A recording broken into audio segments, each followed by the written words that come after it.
Hello student, answer writing class के अंतर्गत आज मैं उद्यमिता प्रबंध की जो पहली यूनिट स्टार्ट की है उसके आगे के टॉपिक लेने वाला हूं।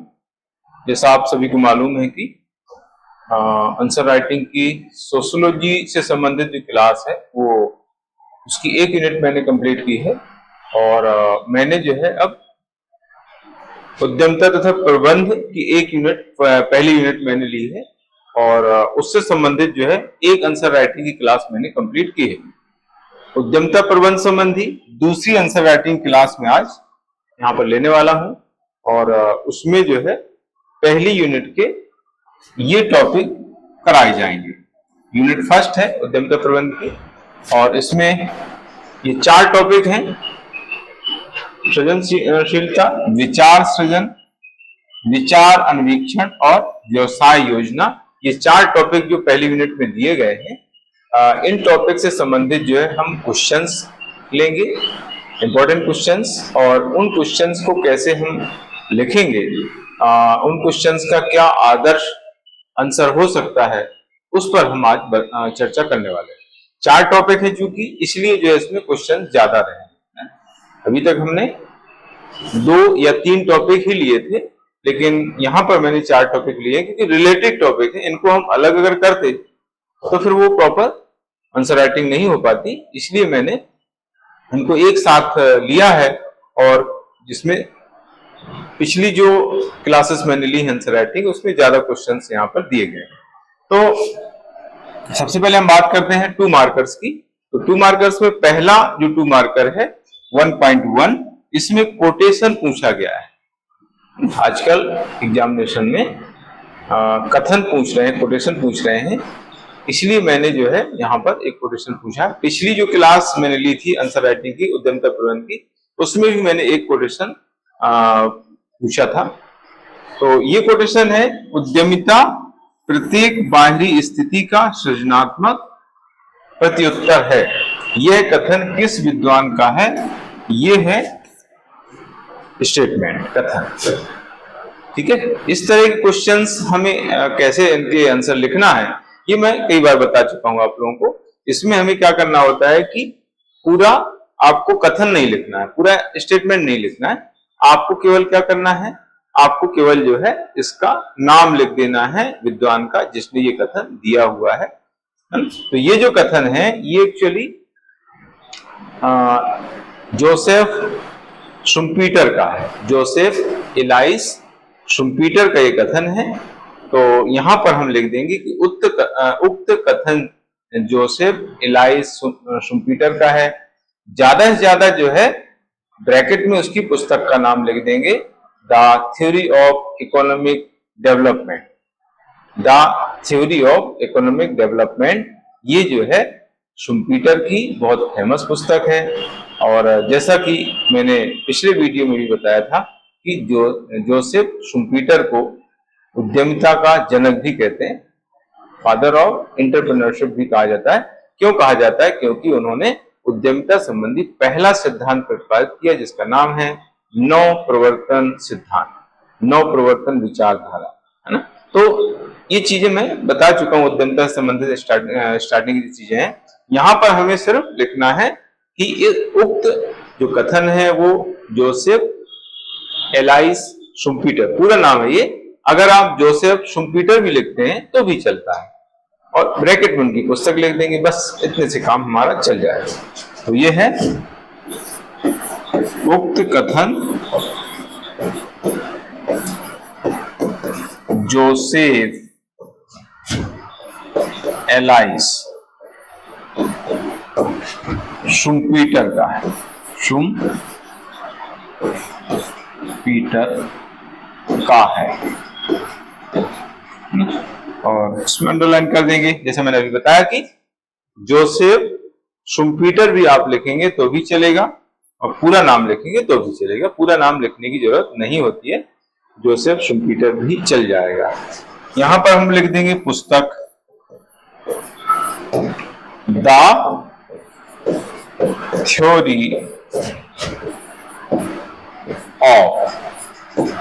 थ्योरी ऑफ इकोनॉमिक डेवलपमेंट, ये इनकी पुस्तक का नाम।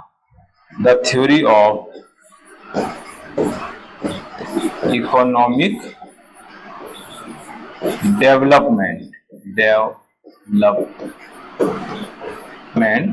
और आपको अगर इसका ईयर याद रहे तो वो भी लिख सकते हैं। 1912 का समय है जब इन्होंने जो है इस पुस्तक को लिखा था, the theory of economic development. कभी आपको जो है इनकी पुस्तक का नाम भी पूछ सकता है, या ये दे सकता है कि ये पुस्तक किसने लिखी है, the theory of economic development जो किसकी पुस्तक है, या जोसेफ शुम्पीटर की एक महत्वपूर्ण पुस्तक का नाम लिखिए, है ना।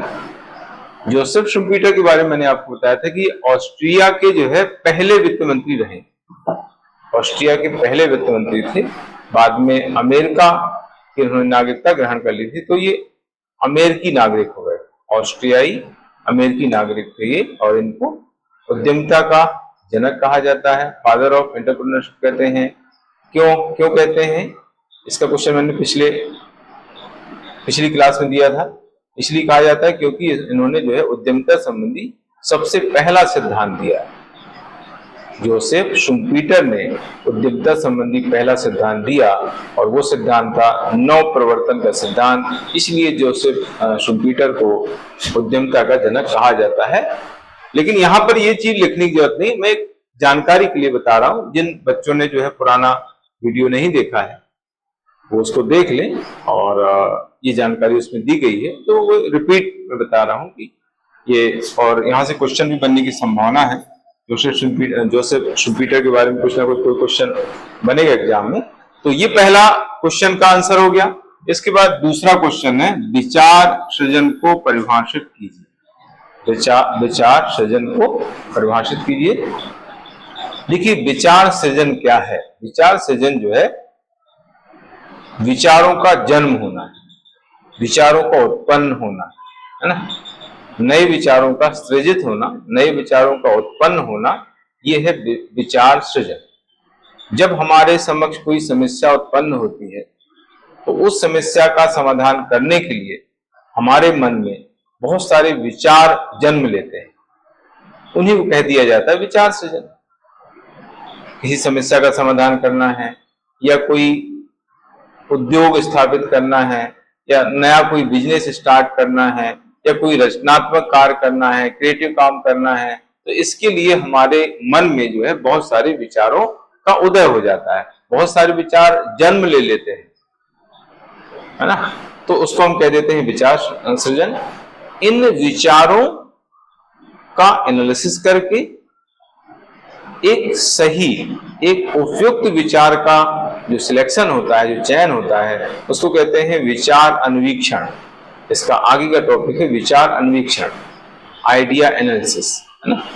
जो हमारे मन में विचार बहुत सारे उत्पन्न हुए हैं, उन विचारों का एनालिसिस किया जाता है, उन पर विचार विमर्श किया जाता है, अनावश्यक जो विचार उनको हटा दिया जाता है, और एक उपयुक्त विचार जो है उसके संबंध में डिसीजन ले लिया जाता है। तो उसको हम कह देते हैं अन्वीक्षण करना, विचार अन्वीक्षण करना, जो एक इंपॉर्टेंट टॉपिक इसका दिया हुआ है। तो विचार सृजन क्या है, हम कैसे इसको लिखेंगे, देखिए। विचार सृजन,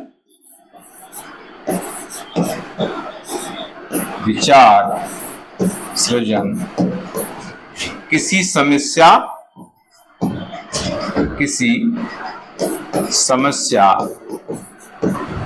का समाधान करने, किसी समस्या का समाधान करने, समस्या का समाधान, नए उत्पाद का विकास,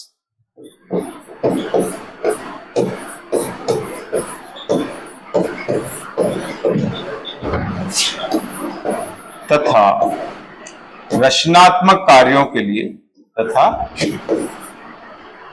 रचनात्मक लिखना है, रचनात्मक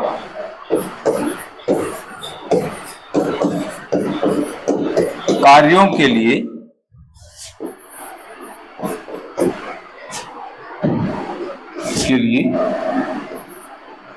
नए विचारों की उत्पन्न करने की प्रक्रिया के लिए, नए विचार उत्पन्न करने की व्यवस्थित प्रक्रिया, व्यवस्थित प्रक्रिया है ये ना। जैसे अभी जल संकट चल रहा है ना, पानी की समस्या चल रही है, तो पानी की समस्या का निदान कैसे होगा, इसके लिए हमारे मन में विचार पैदा होते हैं। भाई इससे जो है हम प्राइवेट टैंकर बुला सकते हैं, नगर निगम का टैंकर बुला सकते हैं, या आस पड़ोस के लोगों से रिक्वेस्ट कर सकते हैं। तो बहुत सारे जो है विचार मन में पैदा होते हैं। अब उनमें से जो है एक विचार को जो हमें चुनना है, उस पर फिर काम करना है ना। तो उसको कह देते हैं विचार अन्वीक्षण। बहुत सारे विचार जो मन में पैदा हुए हैं, उन विचारों का एनालिसिस किया जाता है, उनकी समीक्षा की जाती है, उनका मूल्यांकन किया जाता है, और एक सही, एक उपयुक्त जो विचार जो हमारे लिए सही है, अनुकूल है, उसको जो है चुन लिया जाता है। तो इसको विचार अन्वीक्षण कहते हैं, जो हम आगे पढ़ेंगे। तो ये है विचार सृजन को परिभाषित कीजिए। दूसरा क्वेश्चन हो गया ये। इसके बाद आता है विचार अन्वीक्षण के 3 उद्देश्य लिखिए। विचार अन्वीक्षण, आइडिया एनालिसिस, इसके 3 उद्देश्य बताना है ना। इसका अर्थ यहां पर नहीं बताना, इसके 3 उद्देश्य बताना है। तो अर्थ संबंधी पॉइंट ही लगभग रहेंगे। पहला है उपलब्ध विचारों में से एक सर्वश्रेष्ठ विचार का चुनाव करना। उपलब्ध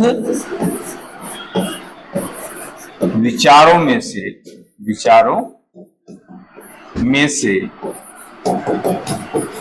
सर्वश्रेष्ठ विचार का चयन करना। पहला पॉइंट, विचार का चयन करना।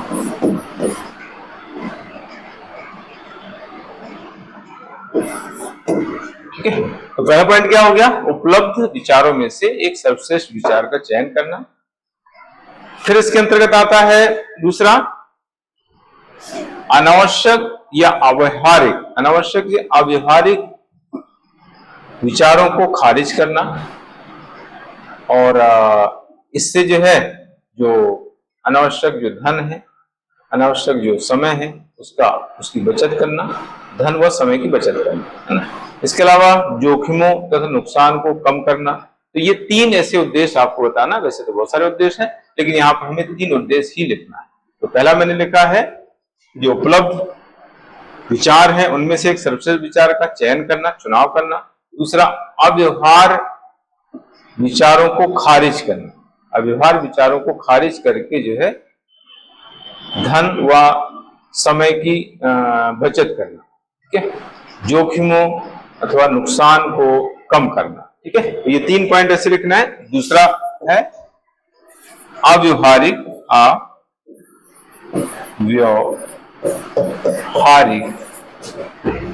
विचारों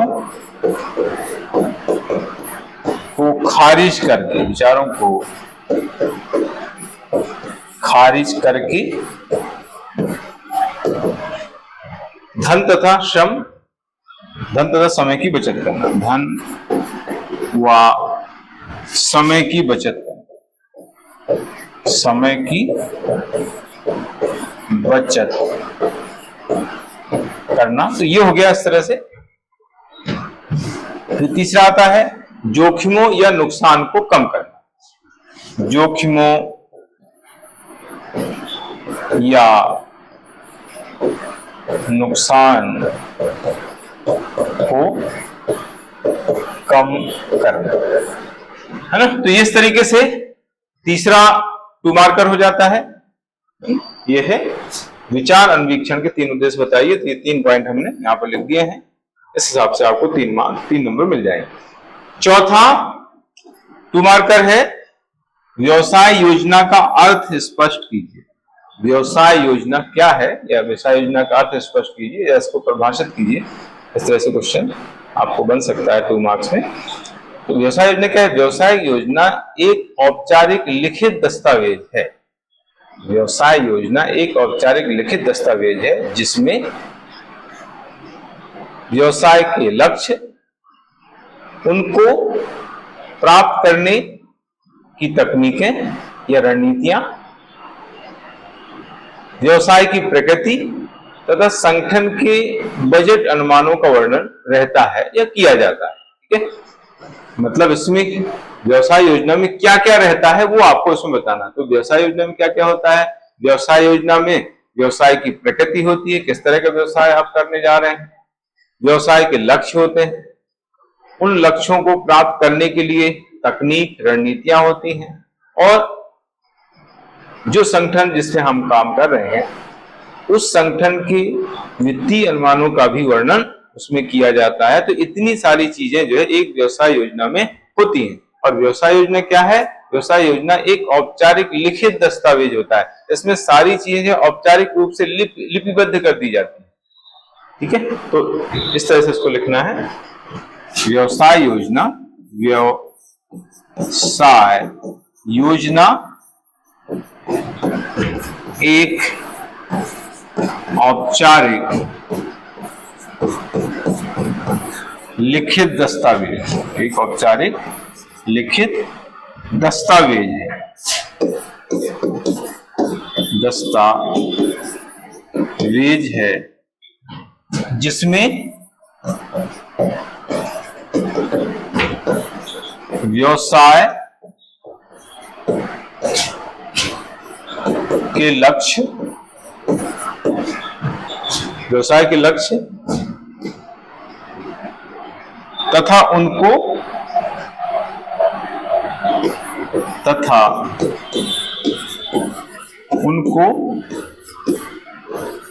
प्राप्त करने की तकनीकें या रणनीतियां, प्राप्त करने की तकनीकें, व्यवसाय की प्रकृति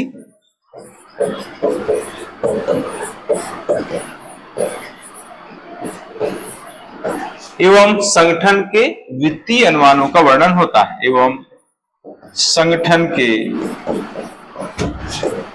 वित्तीय अनुमानों का वर्णन होता है, अनुमानों का वर्णन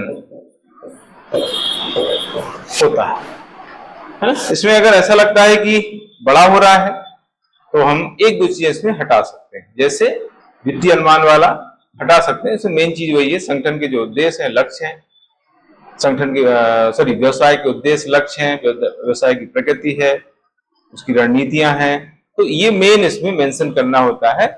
तो अगर संगठन की वित्तीय अनुमान ये अगर आपको ज्यादा लग रहा है, थोड़ा सा बड़ा कंटेंट, ज्यादा कंटेंट हो रहा है, तो उसको हम हटा सकते हैं, है? बाकी 3 लाइन के आसपास ये कंटेंट वहां पर आ जाए। तो ये हो गया, ये सारे 2 मार्कर्स मैंने कंप्लीट करा दिए। अब हम बात कर रहे हैं 7 मार्कर्स की। 7 मार्कर्स में पहला है विचार सृजन की ब्रेन स्टॉर्मिंग तकनीक को समझाइए। विचार सृजन की ब्रेन स्टॉर्मिंग तकनीक को समझाइए। पिछले बार यहां से एक क्वेश्चन आया था, उन्होंने गॉर्डन तकनीक के बारे में पूछा था, विचार सृजन की गॉर्डन तकनीक को समझाइए, इस तरह से क्वेश्चन था। तो उसी संदर्भ में मैंने जो है ब्रेन स्टॉर्मिंग तकनीक मैंने पूछी है यहाँ पर, और ये सबसे लोकप्रिय मानी जाती है। ब्रेन स्टॉर्मिंग जो तकनीक है विचार सृजन की, सबसे लोकप्रिय है, सबसे महत्वपूर्ण है, तो इसके बारे में क्वेश्चन कहीं आगे पूछ सकता है। देखिए, विचारों को विकसित करने, जन्म देने तथा रचनात्मक क्षमता को बढ़ाने के लिए अलग अलग विद्वानों द्वारा अलग अलग तकनीक विकसित की गई हैं। इनमें ब्रेन स्टॉर्मिंग तकनीक सबसे महत्वपूर्ण, सबसे लोकप्रिय मानी जाती है। ये जो है आपको स्टार्टिंग में लिखना है। नए विचारों को जन्म देने तथा रचनात्मक क्षमता में वृद्धि करने के लिए विभिन्न विद्वानों द्वारा अलग अलग तकनीकों का विकास किया गया है।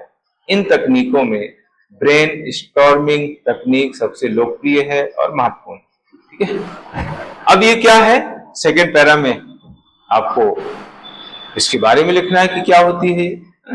ब्रेन स्टॉर्मिंग तकनीक जो होती है, इसमें क्या होता है, एक समूह के अंदर जो है अधिक से अधिक जो है विचार एक तय सीमा में लोगों से मांगे जाते हैं। समूह के सदस्यों को कहा जाता है कि आप जो है एक निर्धारित अवधि में अपने अपने विचार प्रस्तुत करें, अपना दृष्टिकोण दें, अपना व्यू दें।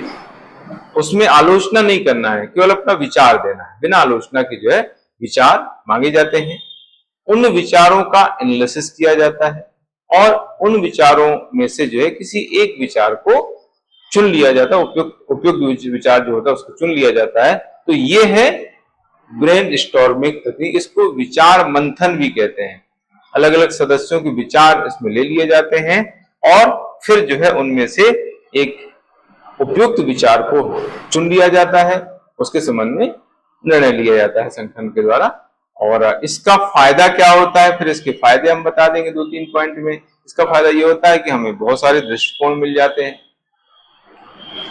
किसी समस्या के समाधान को लेकर के जो है बहुत सारे दृष्टिकोण हमें पता चल जाते हैं।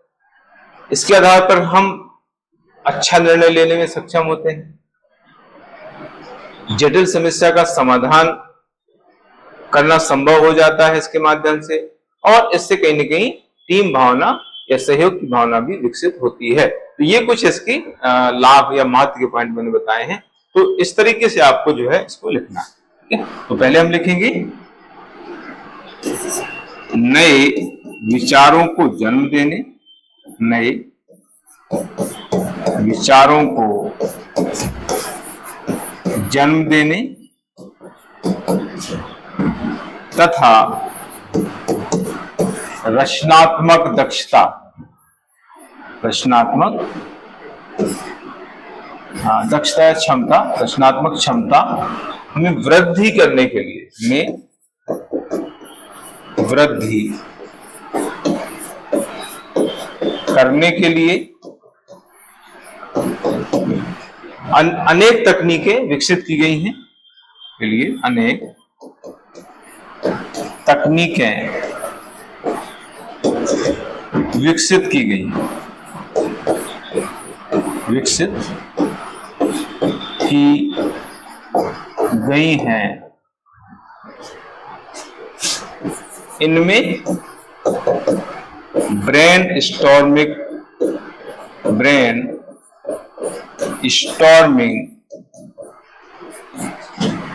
तकनीक सर्वाधिक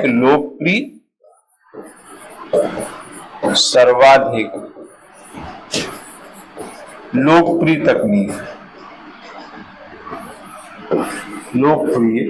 तकनीक है। ये हो गया एक पैरा, पहला पैरा। अब इस तकनीक के बारे में लिखना है, क्या है तकनीक। ये पैरा चेंज करके हम इस तकनीक के बारे में बताएंगे। इस तकनीक में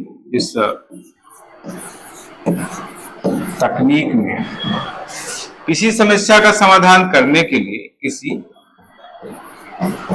समस्या का समाधान, किसी समस्या का समाधान करने के लिए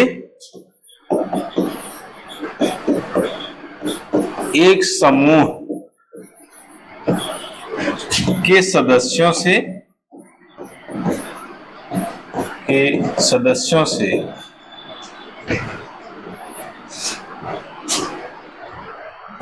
से विचार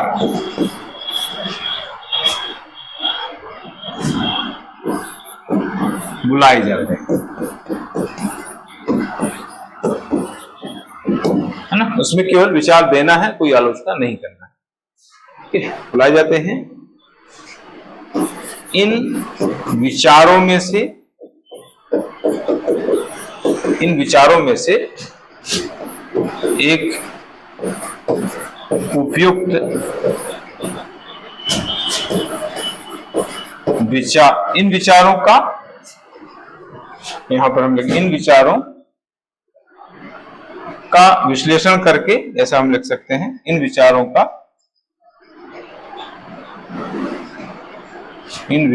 का विश्लेषण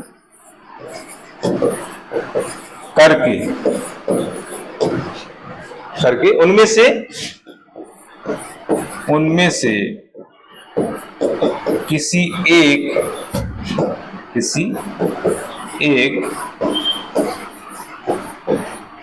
उपयुक्त विचार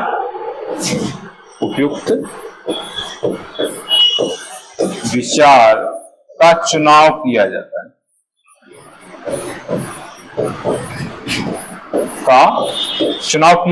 तो ये है विधि। अब इसमें हम बताएंगे कि इसके क्या फायदे हैं, इसका थोड़ा सा महत्व हम बता देंगे। यहाँ क्या महत्व है इसका? तो पहला बात यह है कि विविध दृष्टिकोणों की प्राप्ति, है ना, विविध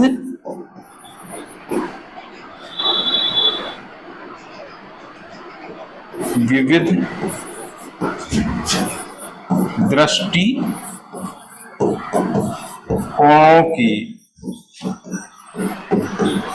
प्राप्ति, है ना, अलग अलग दृष्टिकोण मिल जाते हैं। उपयुक्त निर्णय लेना संभव,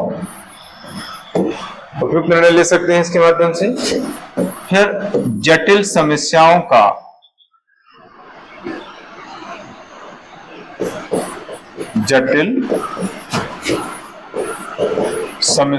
का उचित समाधान,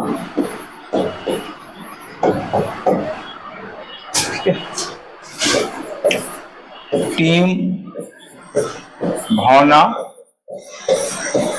तथा सहयोग की भावना का विकास,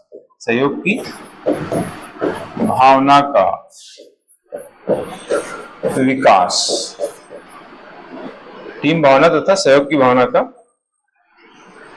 विकास।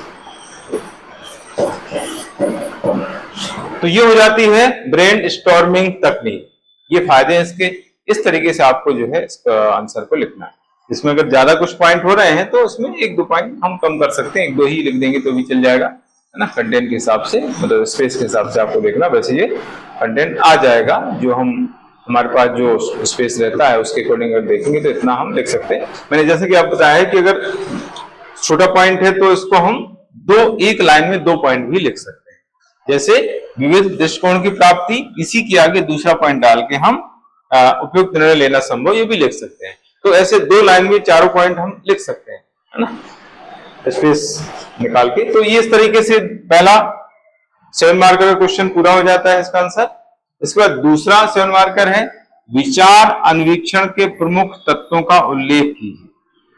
विचार अन्वीक्षण के में कौन कौन से तत्व होते हैं, विचार अन्वीक्षण के लिए क्या जरूरी तत्व होते हैं, है ना, वो इसमें बताना है। प्रमुख आवश्यक तत्व यहाँ पर हम कह सकते हैं, और ज्यादा क्लियर करने के लिए प्रमुख आवश्यक तत्वों का उल्लेख कीजिए।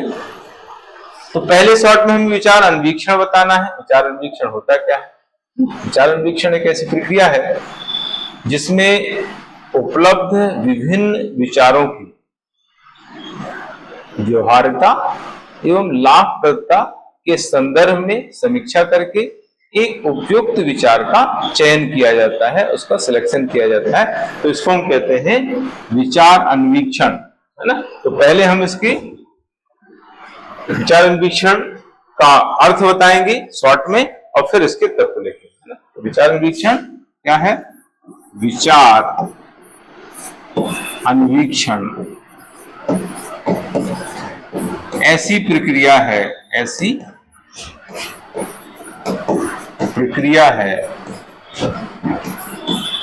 जिसके अंतर्गत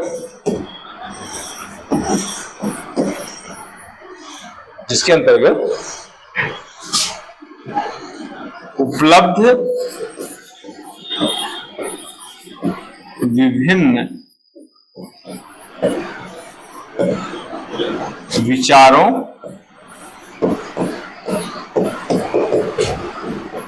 की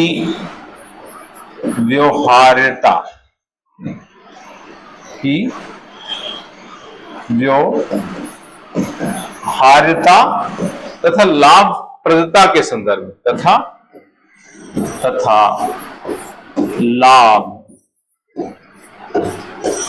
प्रदता के संदर्भ में समीक्षा करके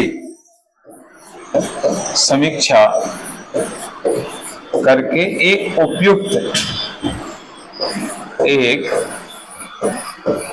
उपयुक्त विचार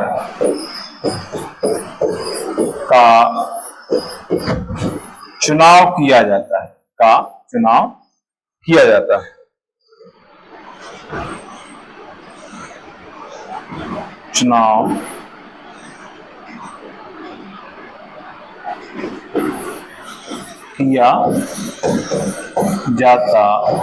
ये हो गया इसका मीनिंग।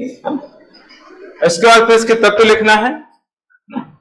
आवश्यक तत्व क्या है, तो इसके आगे आवश्यक तत्व, यहां पर हम लिख देंगे आवश्यक तत्व। 3 आवश्यक तत्व है इसके। एक तो प्रारंभिक जांच करना, विचार की संभाव्यता का परीक्षण करना और विचार की व्यवहार्यता का परीक्षण करना, है ना। 3 इसके तत्व माने जाते हैं। पहला मैंने बताया है प्रारंभिक जांच करना, दूसरा विचार की संभाव्यता का परीक्षण करना और तीसरा है विचार की व्यवहार्यता का परीक्षण करना, है ना। तो प्रारंभिक जांच में इसमें देखा जाता है कि कौन विचार सही है, कौन गलत है, तो कौन अच्छा है, कौन बुरा है, सही गलत या अच्छा बुरा, है ना। कौन सा विचार अच्छा है, कौन सा बुरा है, जो सही नहीं है, अच्छा विचार नहीं है, उसको जो है हटा दिया जाता है। बाकी जो विचार हैं उनको जो है अन्वीक्षण के अंदर लाया जाता है। तो ये है प्रारंभिक जांच करना। दूसरा है विचार की संभाव्यता। अब हमने जो है एक विचार चुन लिया, अब उस विचार की आगे क्या संभावना है, विचार की संभाव्यता का परीक्षण करना, क्या संभावनाएं हैं आगे इस विचार को लेकर के। फिर विचार की व्यवहार्यता का परीक्षण करना, व्यवहार रूप में जो है उसको लागू किया जा सकता है कि नहीं किया जा सकता उस विचार को, है ना। विचार की व्यवहार्यता 2-3 संदर्भ में देखी जाती है। एक तो किसी व्यवसाय को लेकर के व्यवहार्यता, किसी उद्योग को लेकर के व्यवहार्यता, किसी वस्तु या सेवा को लेकर के व्यवहार्यता, किसी संगठन को लेकर के व्यवहार्यता, बाजार को लेकर के व्यवहार्यता। तो अलग अलग संदर्भ में व्यवहार्यता का परीक्षण किया जाता है। व्यवहार्यता मतलब होता है वो व्यवहारिक है या नहीं, है ना। जो विचार हमने सिलेक्ट किया है उसकी क्या संभावनाएं हैं फ्यूचर में, और क्या वो प्रैक्टिकली है, उसको हम प्रैक्टिकली जो है उसको अपना सकते हैं, क्या उसको हम लागू कर सकते हैं क्या व्यवहार में, ये सारी चीजें इसमें देखी जाती हैं। तो आवश्यक तत्व में पहला है प्रारंभिक जांच करना। प्रारंभिक जांच करने के अंतर्गत आपको बताना है कि विचारों कौन सा विचार अच्छा है, कौन सा बुरा है, कौन सा ठीक है, उपयुक्त है, अनुपयुक्त है ना। और जो विचार अनुपयुक्त है उनको हटा दिया जाता है और उपयुक्त विचारों को जो है अन्वीक्षण के परिधि में लाया जाता है। मतलब फिर उन पहले तो हमने 2 भागों में कर दिया, एक अनुपयुक्त है वो हटा दिए गए, फिर जो उपयुक्त विचार है उनका अन्वीक्षण होता है ना। फिर उसमें से जो है एक विचार को सिलेक्ट किया जाता है बाद में, ठीक है। तो पहला है प्रारंभिक जांच करना। दूसरा विचार की संभाव्यता का परीक्षण करना ना। विचार की संभाव्यता का परीक्षण करना, ये हो गया।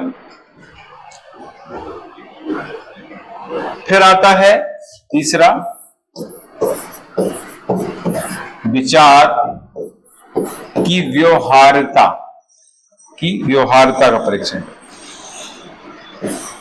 व्यवहार्यता का परीक्षण करना।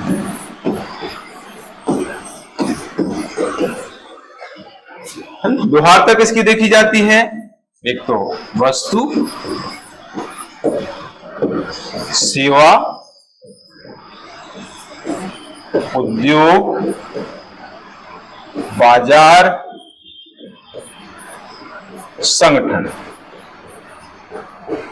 इन सभी की व्यवहार्यता को देखा जाता है।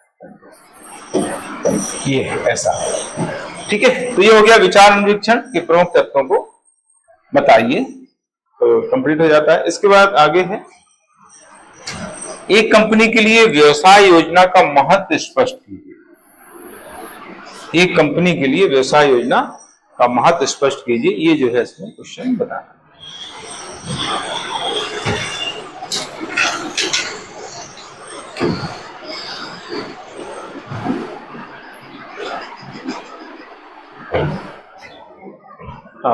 एक कंपनी के लिए व्यवसाय योजना का महत्व स्पष्ट कीजिए क्वेश्चन है। तो इसमें हमें थोड़ा सा व्यवसाय योजना का अर्थ बता देंगे शॉर्ट में, और इसके बाद फिर इसके महत्व के पॉइंट लिखना है, 6-7 पॉइंट, ठीक है। तो व्यवसाय योजना क्या है, जिसमें मैंने बताया है, व्यवसाय योजना एक औपचारिक लिखित दस्तावेज है जो किसी स्टार्टअप या संचालित उद्यम तथा उसके उद्देश्यों का एक वर्णन प्रस्तुत करता है ना, एक वर्णन प्रस्तुत करता है। किसका किसका? कोई स्टार्टअप है या कोई संचालित उद्यम है, उसके बारे में बताता है, तथा उसके उद्देश्यों का जो है एक वर्णन प्रस्तुत करने वाला जो एक दस्तावेज होता है, उसको हम कहते हैं व्यवसाय योजना, ठीक है। तो व्यवसाय योजना को हम कैसे लिखेंगे? व्यवसाय योजना, व्यवसाय योजना एक लिखित दस्तावेज है, जी हम पढ़ चुके हैं, लेकिन मैं शॉर्ट में इसको बता रहा हूं यहां पर, जो किसी दस्तावेज जो किसी स्टार्टअप या संचालित उद्यम या संचालित उद्यम तथा उसके उद्देश्यों का तथा उसके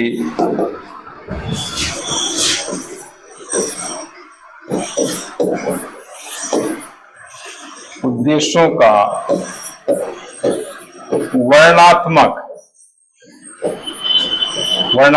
अवलोकन प्रस्तुत करता है, अवलोकन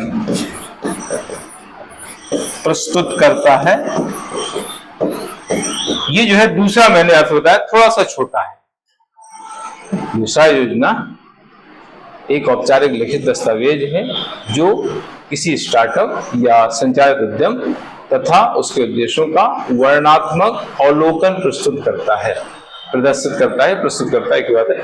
तो ये जो है इसका अर्थ हो गया शॉर्ट में। और अब इसके हमें बताना है महत्व के पॉइंट, 5-6 पॉइंट 7 पॉइंट महत्व की बताएंगे।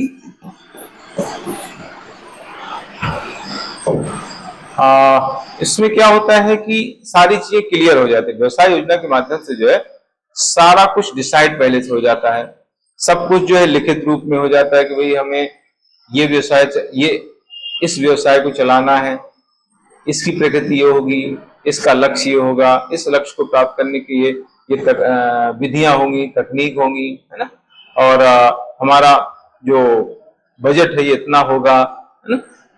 तो ये सारी चीजें पहले से डिसाइड हो जाती है। तो इससे क्या होता है, इससे जो है व्यवसाय का उद्देश्य तथा उसके मानक निर्धारित करने में सहायता मिलती है। तो पहला पॉइंट क्या होगा, व्यवसाय का उद्देश्य तथा मानक निर्धारित करने में सहायक। व्यवसाय के उद्देश्य तथा मानक निर्धारित करने में सहायक।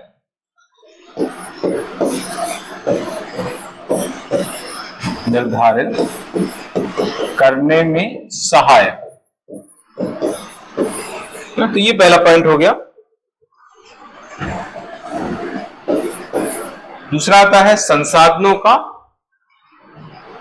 प्रभावी तरीके से आवंटन करने में मदद करती है ये योजना।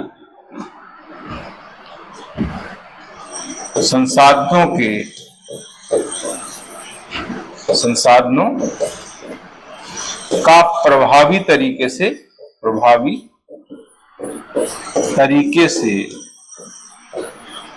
वितरण करने में सहायक।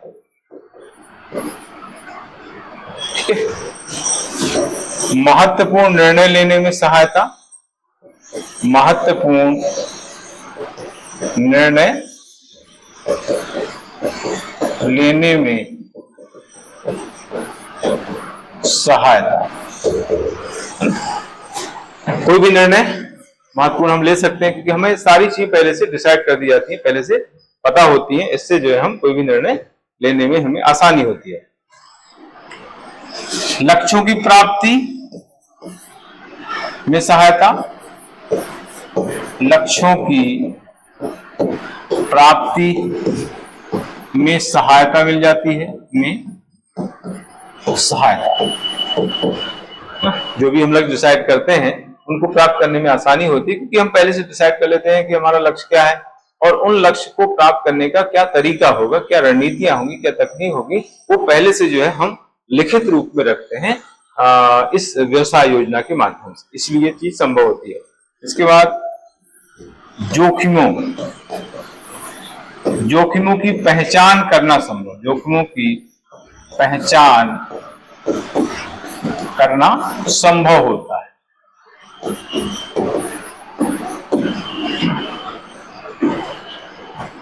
क्या जोखिम हो सकता है, क्या रिस्क हो सकता है, क्या नुकसान हो सकता है हमें व्यवसाय में, उसकी हम पहचान कर सकते हैं पहले से। पिछली गलतियों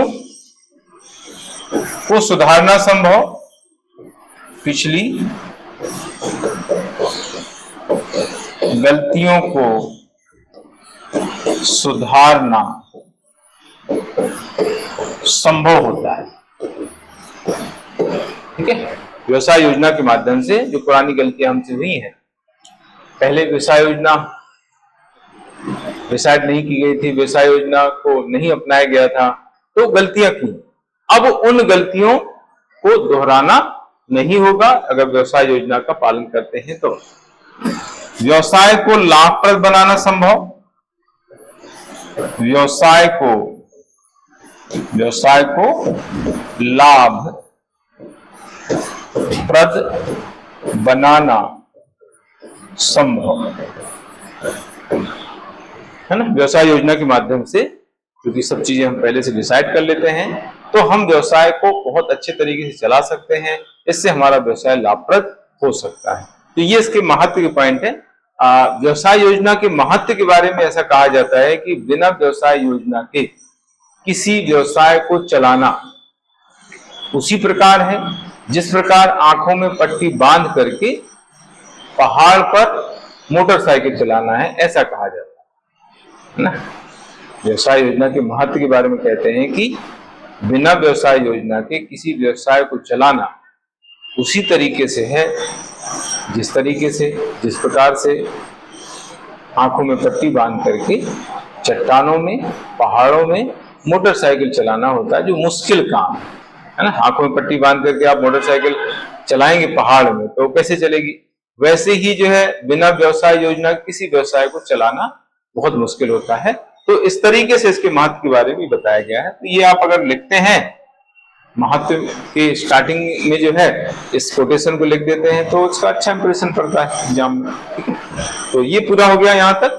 अब इसमें लास्ट बचा हुआ है 3.1 यानी लॉन्ग क्वेश्चन है, ये सृजनशीलता के बारे में है।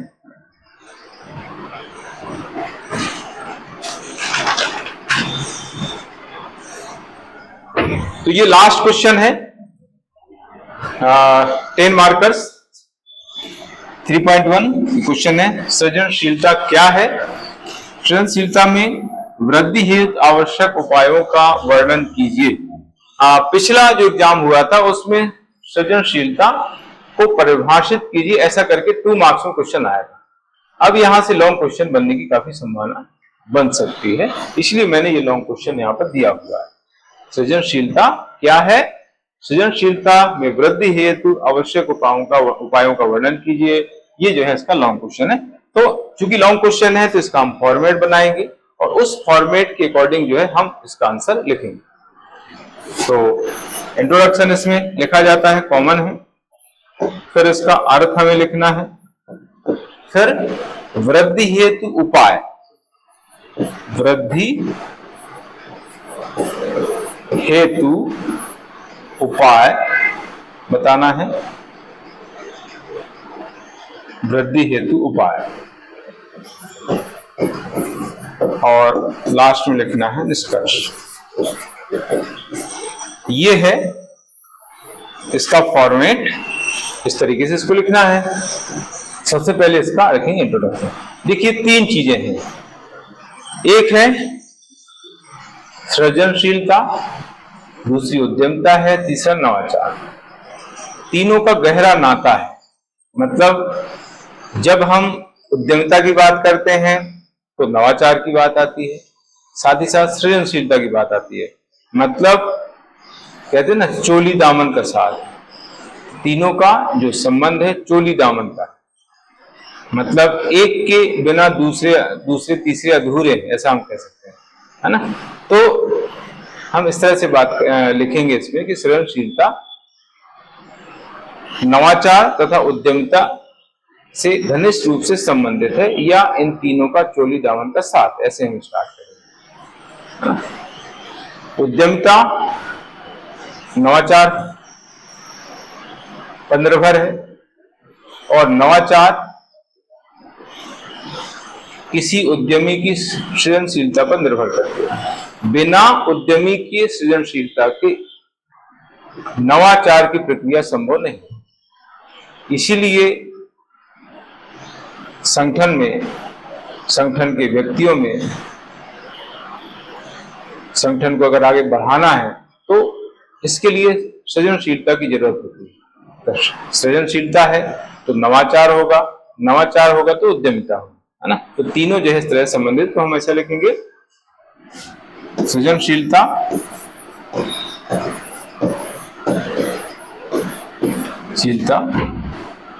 उद्यमिता तथा नवाचार से घनिष्ठ रूप से संबंधित, घनिष्ठ रूप से संबंधित है।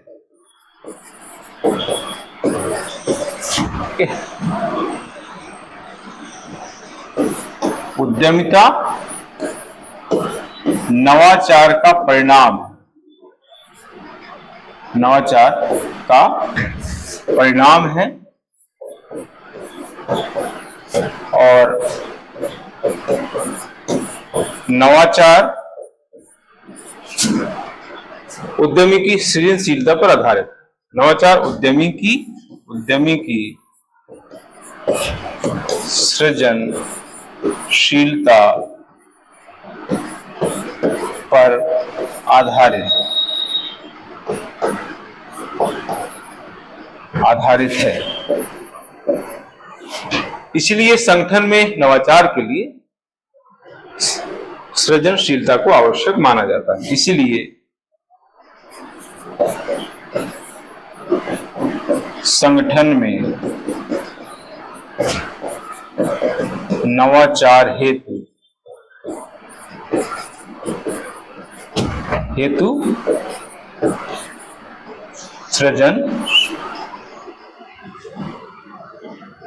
सृजनशीलता को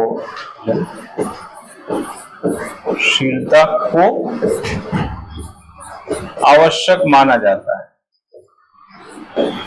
आवश्यक माना जाता है। ये इसका इंट्रोडक्शन ऐसे हो, ठीक है। पहले तीनों का संबंध हमने बता दिया, फिर ये बता दिया कि नवाचार जो है उद्यमिता नवाचार का परिणाम कही जाती है। उद्यमिता नवाचार का परिणाम है, और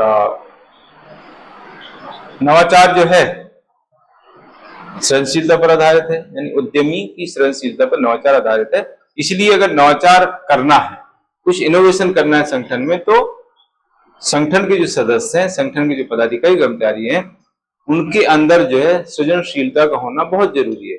अगर नहीं है तो संगठन में कुछ नया नहीं होगा, नया नहीं होगा तो संगठन आगे नहीं बढ़ पाएगा, विकास नहीं होगा। क्योंकि नया कुछ होता है तो ही संगठन आगे बढ़ता है, विकास होता है। तो ये जो है इसका पहला पैरा आपको इस तरह से बताना है, फिर इसमें आपको इसका अर्थ लिखना पड़ेगा। इसका अर्थ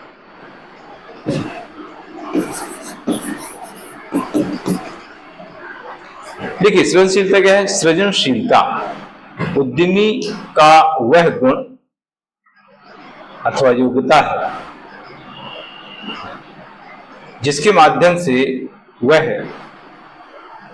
नए विचारों, नई तकनीकों, नई विधियों को जन्म देता है ना। उद्यमिता जो सृजनशीलता किसी उद्यमी का वह गुण अथवा योग्यता है, क्षमता है, जिसके द्वारा वह व्यक्ति जो है, वह उद्यमी कुछ नया करने का प्रयास करता है ना, कुछ नई तकनीक विकसित करता है, नए विचार लाता है ना, नई विधियां लाता है, नए उपकरणों को विकसित करता है, जिसको हम कह देते हैं सृजनशीलता, है ना।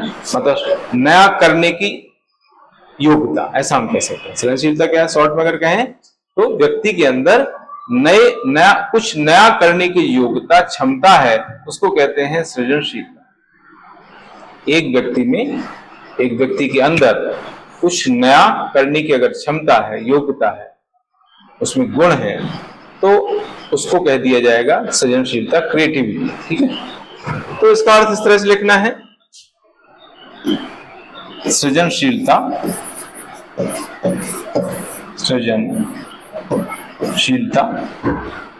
किसी उद्यमी का वह गुण या योग्यता है,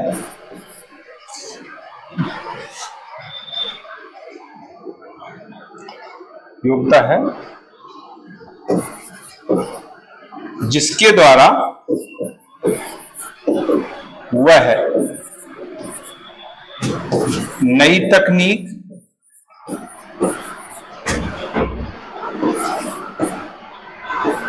नई तकनीकों, नए विचारों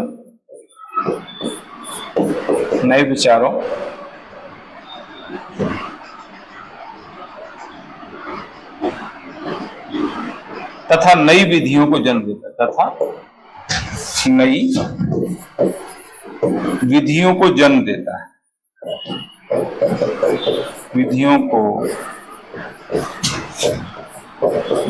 देता है, ऐसा। ठीक है, अब यहां पर हम चाहें तो यहां पर ऐसे बना सकते हैं। पहले आती है सृजनशीलता, स्पेस थोड़ा सा कम है, फिर आती है नवाचार, फिर है उद्यमिता, और इसके आधार पर होता है स्टार्टअप।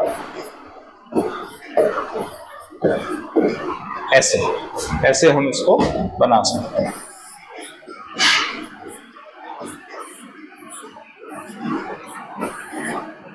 ऐसे, ठीक है, ये डायग्राम में बता सकते हैं। यहाँ पर स्पेस कम था तो उस हिसाब से मैंने बनाया है। तो ये हो गया इस तरह से इसके अर्थ के बारे में।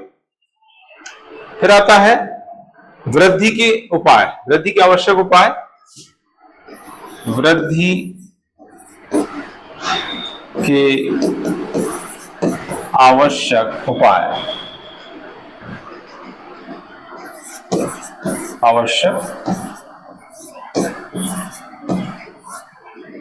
तो इसको हम दो भागों में बांट करके बताएंगे इस तरीके से। उद्यमी व्यक्ति की सृजनशीलता में वृद्धि के उपाय और संगठनात्मक सृजनशीलता की वृद्धि में के उपाय। ऐसे पहला इसमें आएगा, ए पॉइंट ऐसे डाल के लिखेंगे उद्यमी व्यक्ति की सृजनशीलता में वृद्धि के उपाय।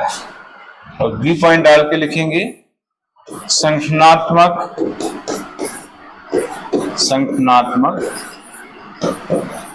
सृजनशीलता में वृद्धि के उपाय। ये ठीक है, इस तरीके से फिर हम पहला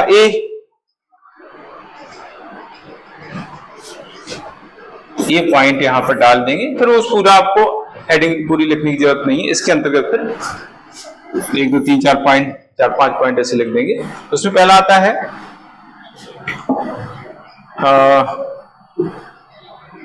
सृजनशीलता के प्रति सकारात्मक सोच। व्यक्ति जो है, जो भी क्रिएटिविटी कर रहा है, उसके प्रति उसकी सोच सकारात्मक होना चाहिए।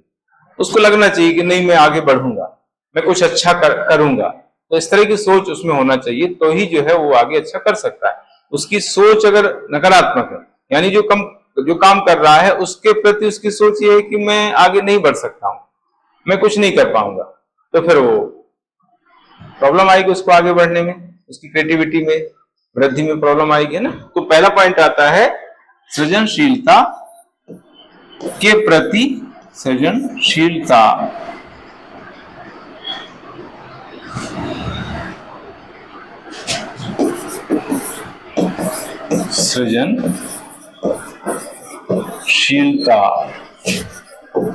के प्रति सकारात्मक दृष्टिकोण रखना है। ये दृष्टिकोण होना चाहिए सकारात्मक, कि हमारी जो क्रिएटिविटी है वो आगे बढ़ेगी, हम अच्छा काम करेंगे। इस तरह की सोच अगर रखी जाएगी तो उसके लिए अच्छा होगा। इसके बाद आता है विचारों का स्वतंत्र आवागमन। विचारों का स्वतंत्र आवागमन। इसका मतलब है कि विचार जो है, विचारों का आदान प्रदान होना चाहिए। ऐसा नहीं कि आपके जो विचार हैं आप उसको सर्वश्रेष्ठ मान रहे हैं, आपको ऐसा लग रहा है कि इसमें तो कोई चेंज करने की जरूरत ही नहीं है, हम तो सर्वश्रेष्ठ हैं, हमें कोई परिवर्तन नहीं करना है, हमें कुछ भी हो जाए, है ना। तो ये स्थिति कैसी होती है, इसको बोलते हैं कूप मंडूक की स्थिति, है ना। कूप मंडूक मतलब कुएं का मेढक जो होता है, कूप मतलब होता है कुआं और मंडूक मतलब मेढक। कुएं के मेढक की जो स्थिति होती है वो ऐसी होती है कि वो समझता है कि कुआं जो है उसी में पूरा संसार, यही है दुनिया, इससे बाहर कुछ भी नहीं है ना। तो ये जो स्थिति है कि एक व्यक्ति सोचता है कि भाई मुझे तो कुछ चेंज करने की जरूरत नहीं, मैं तो सर्वश्रेष्ठ हूं, है ना। तो उससे क्या है, व्यक्ति आगे नहीं बढ़ पाता है, कुछ सुधार नहीं कर पाता है।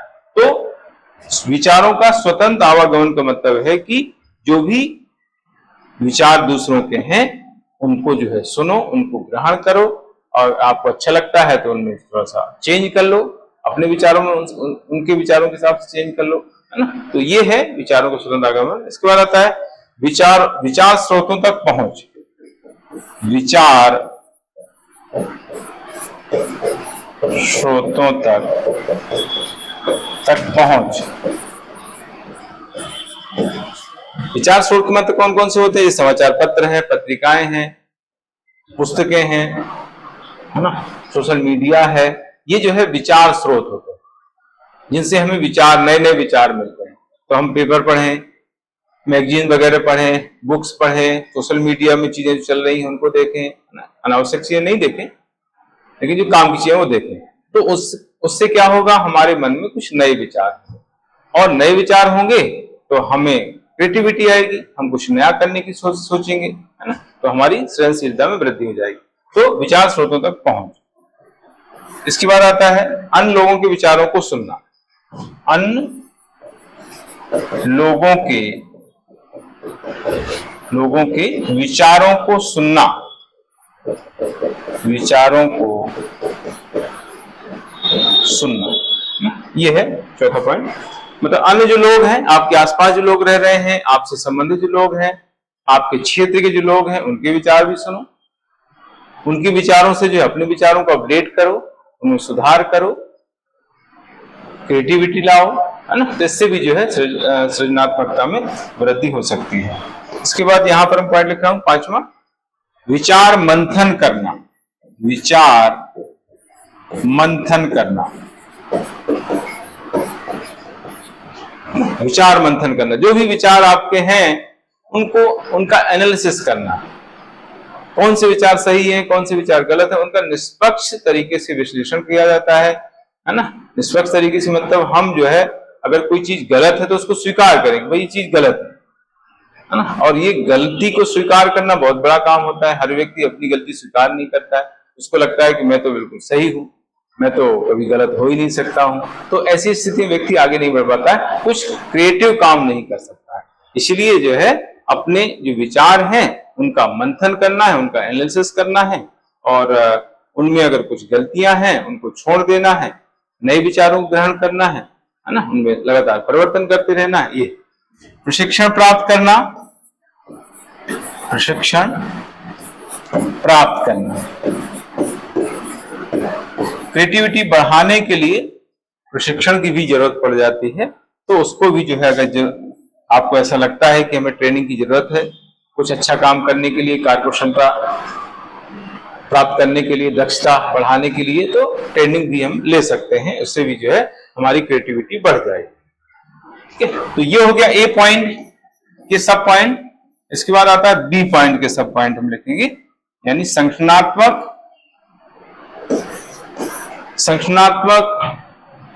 सृजनशीलता में वृद्धि के लिए उपाय, बी पॉइंट है।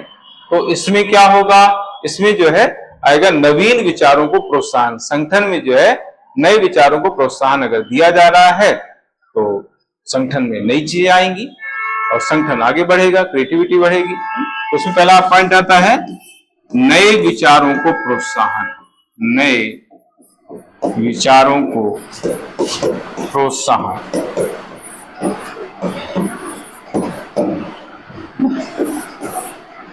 नए विचारों को प्रोत्साहन, आपसी विचार विमर्श को प्रोत्साहन, आपसी विचार विमर्श को प्रोत्साहन,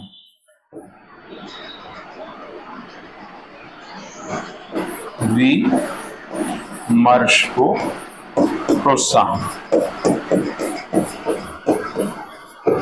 संगठन के जो सदस्य हैं उनमें उनको परस्पर आपस में विचार विमर्श करने के लिए प्रोत्साहन दिया जाना चाहिए, जिससे जो है उनके अंदर जो प्रॉब्लम्स हैं, उनके जो गलत विचार हैं उनमें सुधार हो सके, नए विचार सामने आ सके और इससे क्रिएटिविटी बढ़ सके। ठीक है, इसके बाद आता है मान्यता या सम्मान प्रदान करना, मान्यता या सम्मान प्रदान करना।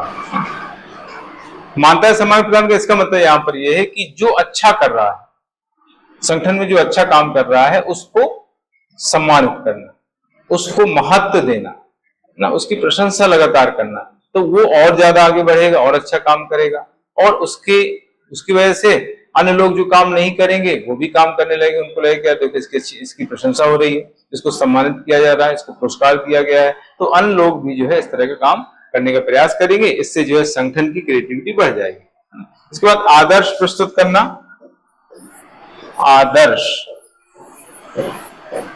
प्रस्तुत करना, आदर्श प्रस्तुत करना। आदर्श प्रस्तुत करना मतलब जो उच्च पदाधिकारी हैं, संगठन के जो प्रमुख हैं, उनके द्वारा आदर्श प्रस्तुत किया जाए, उनके द्वारा कुछ ऐसा काम किया जाए जो दूसरों के लिए आदर्श हो, दूसरा उसका अनुकरण करे, दूसरा उसका पालन करे, इससे संगठन आगे बढ़ेगा, है ना। तो ये है। लास्ट आता है परिवर्तन हेतु जो है सहमत होना, यहां पर लिख रहा हूं मैं, परिवर्तन हेतु सहमत होना, परिवर्तन हेतु सहमत होना, ये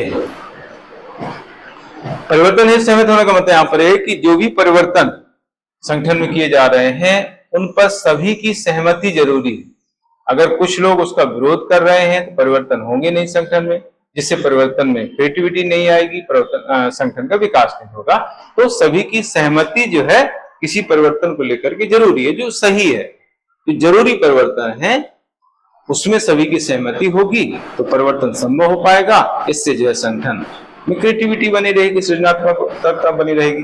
तो ये इस तरीके से इसके पॉइंट हो जाते हैं। इसके बाद इसका लास्ट पैरा हमें कंक्लूजन के लिखना है ना। कंक्लूजन में क्या लिखना है, इस प्रकार जो है इन उपायों के माध्यम से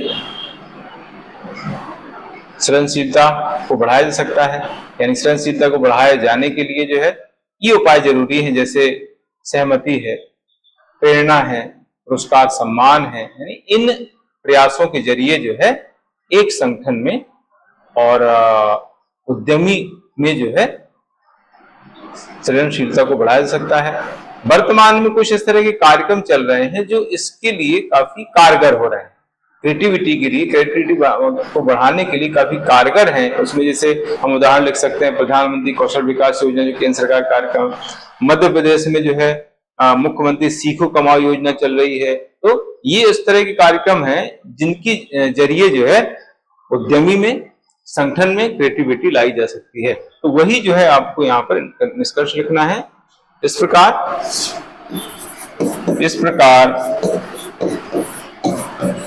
सृजनशीलता में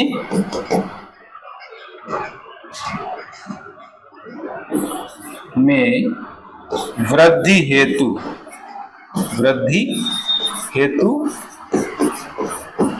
व्यक्तिगत तथा संगठन स्तर पर, व्यक्तिगत तथा संगठन स्तर पर प्रेरणा, सहमति,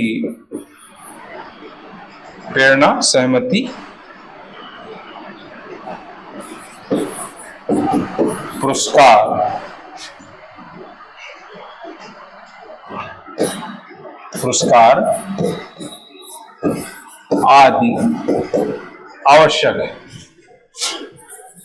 आदि आवश्यक है। वर्तमान में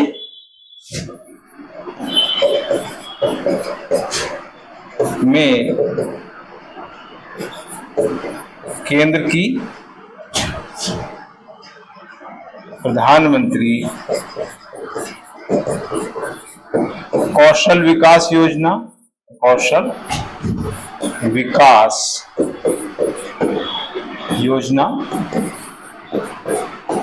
तथा मध्य प्रदेश की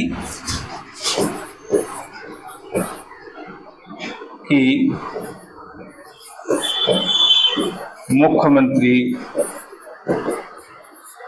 सीखो कमाओ योजना,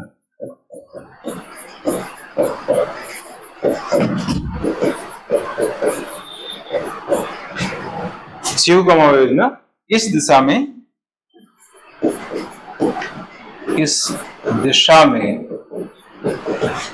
कारगर